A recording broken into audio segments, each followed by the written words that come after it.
মনে করি ইসলাম খুব সহজে আমাদের বাড়িতে বাড়িতে পৌঁছে গিয়েছে না।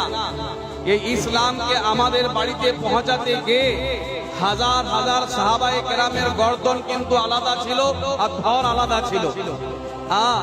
এই ইসলামকে বাঁচাবার জন্য কত সাহাবা নিজের কলেজাকে বার করিয়ে রাসূল করিম সাল্লাল্লাহু আলাইহি ওয়াসাল্লামের কদম মুবারকে রেখে দিয়েছেন। আর প্রত্যেক সাহাবার একটাই কল ছিল, একটাই কথা ছিল যে ইয়া রাসূলুল্লাহ সাল্লাল্লাহু আলাইহি ওয়াসাল্লাম, হুজুর যদি ইসলামের জন্য, আপনার জন্য এবং আল্লাহ তাবারক তাআলার এই দ্বীনের জন্য যদি নিজের জানকে আপনার কাছে কুরবান করে দিতে হয়, আল্লাহর দ্বীনের জন্য নিজের জানকে যদি নাবুদ করে দিতে হয়, তো আমরা কোনোদিন দ্বিধাবোধ করব না। আল্লাহর দ্বীনকে বাঁচাবার জন্য আমরা সকলে মিলে জান দিয়ে দেব। জোরে বলুন। এইটা সাহাবায়ে কেরামের আকীদা ছিল।